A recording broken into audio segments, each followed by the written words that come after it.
videos. We're in Quesada, right up the back end, up to this beautiful park here. Absolutely gorgeous. Yeah, if you want to come here, it's Parque Lagunas Recorral, and it's absolutely gorgeous. But we're going to keep you up with all the latest news today. And yeah, a lot to report on. We've got all kind of news today, and we've got the shootings, more shootings in Malia. And also the police have managed to catch some muggers, as you know. Tried to mug me the other day, the video I'd done a couple of days ago. So yeah, and we've got news of a car racketing gang that have been robbing about 25 cars. We've got a bomb threat on Ryanair. Yeah, we've got a lot of news to catch up with. So let's take a walk around this beautiful park and keep you up to date with all what's been going on in Spain. So we're going to start off with this bomb threat. Yeah, there was a big bomb threat the other day on a flight. Actually, it was up in the air, and they got this call that said there was a bomb on board, and it was off from Portugal on a flight. And then once they received this bomb threat, they had to land in Brussels airport, and after landing in the morning, they weren't allowed to leave the plane. The plane was completely isolated from all the other planes, and everyone had to stay on board. Sounds a bit terrifying, doesn't it? You've got a bomb on a plane, and everyone, I don't know if they informed the passengers what was going on. But yeah, so yeah, bomb threat on the plane. So there was a big investigation going on, and all the perimeter fences or the airport were well closed off while they were doing all their checks. 166 people were actually on board this plane.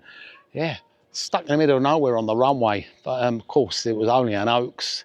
But yeah, pretty terrifying, isn't it, eh? I'll tell you what, as well, that's been going on. There's a petrol station in Valencia. About 100 and 200 cars were affected, water in the petrol. A lot of these cars had a lot of problems with starting the car and jiggering and obviously not running properly, and had to go to garages and find out what the problem is and get it fixed. And eventually the garage that had the water in the tank come up with an excuse that said, yeah, it had leaked into one of their tanks and they weren't aware of it. This company called Ballon Oil in Valencia, of course, issued a big apology to everyone. But I don't think apology goes too far when you've got to pay for your own damages. And they were letting everyone know it was due to this technical problem with an external water leak into the 95 petrol you buy. Of course, that is the green one. And that was the one that was affected. And they're just saying, yeah, I'm very, very sorry to all the customers. As soon as they come unaware, they got in and sorted it all out. They're saying if you do have any of these problems with your car, not starting, playing up, and you're not sure and you think it's the petrol, they reckon you can take a little sample and put it in a glass and leave it a few minutes, and then it will separate the water and the actual fuel. They're saying normally these garages have got sensors fitted in, so God knows what the story was there. But yeah, 600 euros a piece, a lot of them were paying to get their car sorted. Taking a walk around this beautiful park, quite busy as well, and I bumped into David, and he does a bit of singing in the old bars and everything. David, you're from Belgium, is that right? Yes, I'm from Belgium. And your family lives here, you was telling me. Yes, we're here on holidays. Yeah. So what is it you do here? You said you're a singer, is that right? Yes, I'm the singer of the rock band Amarus. Ah, and you sing here in Spain? No, not in Spain.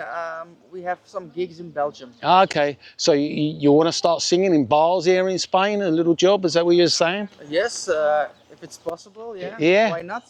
Oh, there we go. So yeah, old David, anyone looking for a singer, he does a little bit of old jigging and singing in the bars. Yes, alternative rock. Our band name is Amarus. Amarus, okay, and we can find you. Where can we find your music? On Spotify. Okay. And on vi.be. Okay, and that's where we're going to find you. So if we search Google, we'll tap that in and we'll... vi.be. There we go. David, the next future of the X Factors. Yeah. Hey. Rock and roll. You said on Spotify you have what? Yeah. On Spotify we have our first single release named Glitch Boy. Ah. Check it out, Glitch Boy of our band Amarus. And you're so famous in Belgium, so when would I see you in Belgium? Whereabouts? You can see us the 6th of July, Sunday the 6th of July in Belgium. There we go. Anyone in Belgium, come and see this chap. He's supposed to be the next future Justin Bieber. By the way, this park is absolutely massive, goes on for miles. They've got everything here, kids play areas, petankas, gyms. But there's another thing that does bug a lot of people here in Spain, and that's nuisance calls, spam calls, driving you mad, and sometimes you answer it and it's just like a voice message. Well, the consumer people here have been trying to sort this rule out for a long time, and finally it's good news for everybody. And they're saying now the new rules to block spam and protect the consumers in Spain have now been all sorted out. So yeah, you ain't going to be bugged with these calls where they used to just not have a number, just ring you. And all these ones that don't have a number, apparently as soon as it comes up for renewal, these phone numbers, they're not going to be allowed to renew unless when they call you, they've got a prefix number. So where you normally know who's calling you by the number, you can actually block it or do anything. But of course, when it doesn't come through with a number, lots of the time you can't do nothing. And they're saying now the new rules to block spam and protect the consumers in Spain have now been all sorted out. So yeah, you ain't going to be bugged with these calls where they used to just not have a number, just ring you. And all these ones that don't have a number, apparently as soon as it comes up for renewal, these phone numbers, they're not going to be allowed to renew unless when they call you, they've got a prefix number. So where you normally know who's calling you by the number, you can actually block it or do anything. But of course, when it doesn't come through with a number, lots of the time you can't do nothing. So another thing as well, it's just been reformed as well. If you've got any dealings with any of these kind of companies, they're saying when it comes to renewal, they have to give you 15 days notice so you can do in advance whether you want to continue using them or you want to cancel them. So yeah, that is another new reform here. No more spam calls with unidentified numbers, and they've got to have the prefix, and you've got 15 days now to actually do something, because they automatically renew here in Spain, as you know. Of course, as you know, we're coming up to the tax year for everybody. So whether you're a resident or non-resident, of course, a lot of people are not aware of this, but if you've got a property here, you do have to declare your circumstances every year and declare it to the Spanish government. So you have to do a resident tax thing. It normally costs around €100 if you go with a solicitor, and they will do this form for you, and you just have to declare what your tax earnings have been. But of course, if you're a resident, then you obviously might be working here or other things going on, so then you declare all your earnings. Your rental income's normally around the 1st to the 20th of January, the Modelo, and that's when you declare all your rental incomes you've done. And the laws change with rentals, as you know, with a tourist licence and all things like that. And all these platforms, Airbnb, they have to have a tourist number. So whatever your long-term, short-term rentals, you still need to have this number, so it's all logged down. Even if your property's not rented out, you still have to fill in this Modelo form and make sure it's all declared properly. July the 1st, 2025, that is when all the rental listings in Spain must include the registration number. So it's all on the registry form, you know, the app you've got to go on to and fill it all in. And they're saying it's not just for regulations, it's also to protect the consumer. I'm sure it's to do with taxes, but there you go. Of course, you get a lot of people that just rent anyway, and to normal people don't have a number. So yeah, it's to clamp down, because they are scouring through the old Facebook groups and seeing all these people that have not got a license. So yeah, if you've not got a proper registry number, you better make sure you sort it out, because you don't want to get caught, because you know it'll be a big fine waiting for you. And these fines can range anything from 60,000 onwards. And you think, well, how can I afford to pay 60,000? Well, they know you got the house. So yeah, you know, in Spain, if you're going to live here or rent or do anything here, you've got to abide by the rules. And of course, if you do live here and you need any money, instead of bringing it all over in a suitcase, or you haven't got euros or whatever currency you need, and you need it in your bank here in Spain, there's a very good company a lot of my people use, and yeah, Currency Direct, worldwide company as well.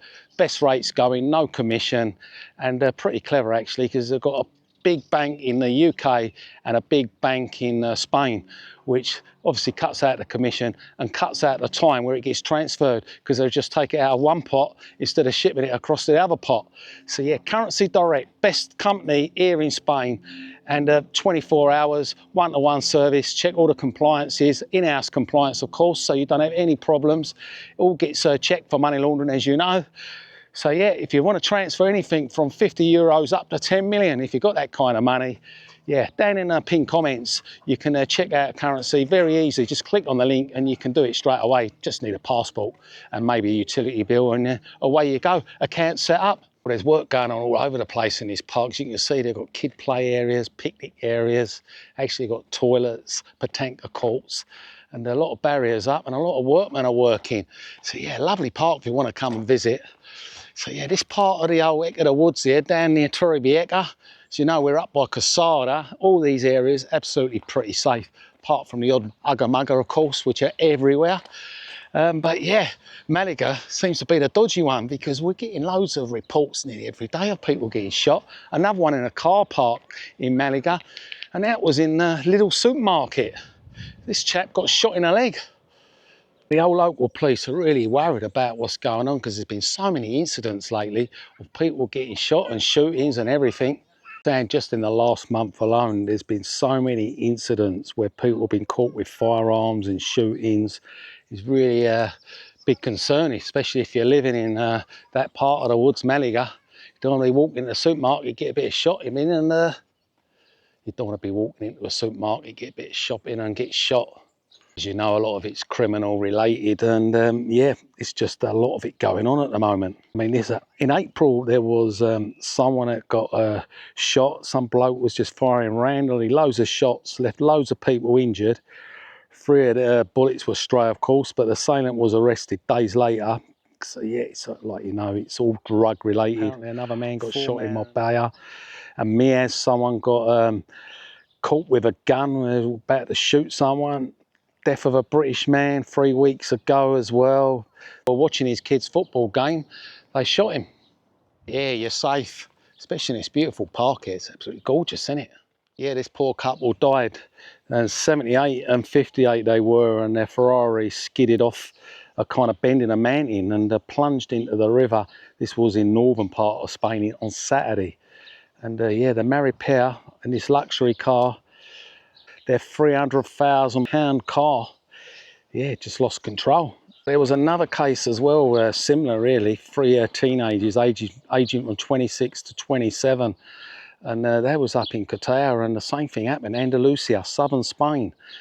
And they had a traffic accident, and their vehicle actually ended up plunging into this canal, upside down, and unfortunately it overturned, and the firefighters tried to get them out in time, but unfortunately they were deceased. Down in Andalusia ended up having a 3 days mourning for these poor chaps that lost their lives. Yeah, this other one's happening all the time as well in Ibiza and all these holiday hotspots. Balcony, there's a poor young teenager there as well. He's fighting for his life. 3rd floor the other night, ended up plunging to the floor, and the emergency services come. It was so bad, the local hospital couldn't deal with it. It was airlifted to another hospital. So yeah, he's in a really bad way. They're trying to find out what happened to him. Sant Antonio in Ibiza, which we've done some nice videos of the area, which is quite a holiday hotspot, as you know, for teenagers, nightclubs. But it weren't long ago, there was a kind of nurse that had the same similar thing, with balcony where she just hit the floor. No one actually knows what happened to her either. The latest news as well, you know, everyone's rushing to Spain with a property booming by the day. But they reckon Valencia is the main community where has the most people applying for the digital nomad. It was data from 2023. There was over 1,000 people applying for the remote visa for the workers here abroad. And they're saying that most of the people that did apply to the digital nomad were people aged between 30 and 45 into our digital tech marketing. Also saying Catalonia, about 40% of the people there were applying for these nomad permits. And Madrid was around about 18% and Andalusia 10%. Of course, there's loads of ways of coming here to Spain on all these type of visas, which we've done videos of. I'll post that up at the end, you can have a look at that. But yeah, they're still rushing and they're still coming to live the dream. Why not? Look at this beautiful park. Absolutely got everything in here. I've seen dog walkers, bikers. We've even got a big tent going up over there. So yeah, maybe got some kind of festival going on here. We've got other news going on, and yep, it's back in Malaga again, and there are high-end cars being stolen, and 25 actually recovered, worth over €2 million. They actually found their hideout, which is in Marbella. Yeah, right, rural area apparently, and when they raided it, it had all the devices they used to get into these cars, the tools and everything, and all their stuff they robbed was in this little hideout. Organised gang here of making like they're getting these cars and passing them off, and of course moving them on, and people buying them from other countries. Raided the house, and yeah, they seized apparently a lot of GPS locators, blank keys, all the tools and everything, reprogramming stuff what they used to get in these cars. And not only that, 600 grams worth of cocaine and 35 grand in euros. Of course, the other good news is, of course, they caught some ugger-muggers, and there's loads out there, like I mentioned. It ain't just one couple operating. There's many groups moving around all day long, every area. And the local one is in our area here on Costa and Torrevieja. Same car, doing the same rounds, mugging people every day. Like I say, if you checked the video out the other day, they thought they'd try their luck with me, but no, I didn't allow them to get close enough to rob me. But yeah, uggy mugging is up on the increase, but they did catch a couple. These ugger muggers were in Malaga and Alicante they caught, and they've only linked them to 6 crimes. Of course, not everyone reports it, and they're mostly elder victims as well. Of course, some people on holiday, a lot of paperwork, they're not living here, so not everyone reports it, but they've got them for 6 offences. But they're probably more like done 600 because they are busy. What they do, as you know, it's distraction targets they do, and they're try and distract you, ask for directions and greet you with a cuddle, you know, the old rigmarole, and just run up and grab your chain off you, or they give you a cuddle and then they'll have your wallet off you before you even know it, and a getaway car, and off they go. So yeah, they managed to get a load of stuff off them, what they actually caught, and they were like luxury watches and jewellery. And listen to this, it wasn't just £10,000 worth of stuff they got, it was 140,000 euros worth of jewellery and watches they actually managed to recover. It wasn't for the local police in Calpe that noticed this car going very slow, and they were watching him, and it was like, seemed to be following elderly people. And that's when they become suspicious, and they pulled over the car. And it was by chance, it was an hour earlier, when they radioed the car through, they'd literally just done a mugging. So yeah, timing weren't right for them, so it was good they caught them, so they're going to go down for a while. Of course, like they might have got caught in Malaga, but they've linked them to crimes all over the place. So they're Pillar de la Rada, Marbella, you know, I can mention Calpe, and all different regions basically, but they're the only ones they've actually pinned them to, the ones that actually got reported. The story really hate, because cruelty to animals really annoys me, because animals are so loving, and you know, if you don't want an animal, don't get it. But people that get animals like dogs and cats and just cruel to them, well, this 20-year-old's been caught kicking a dog, and the police are investigating him for breaking the dog's femur. So if he does go down for it, which he will do, because no doubt they've got the kind of evidence that he's done animal abuse, he could end up with a prison sentence, which I don't think is long enough, 3 to 18 months. And then he'll get a fine as well, and he'll get stopped from having animals between 1 and 3 years. It should be animals at all, full stop, no animals. Why should they allow him to have animals when he's already done this? He should be locked up for 5 years, and when he comes out, made to pay the big fine and banned from animals altogether. That is today's news. This beautiful park here, back end of Quesada, absolutely lovely, isn't it? So yeah, let us know what you think in the comments of today's video, and all the new laws that are coming out about the consumers, because they do drive you mad when they keep ringing. And if you want to check out anything else in this area, I've got video of Quesada and visas up there as well. Don't forget, if you do need any currency, check out in the pinned comments there. Direct currency, yeah, one of the biggest here in Spain, worldwide, every country, branches all over Spain, north to south, coastal areas everywhere. You don't even have to go to the office, everything can be done online.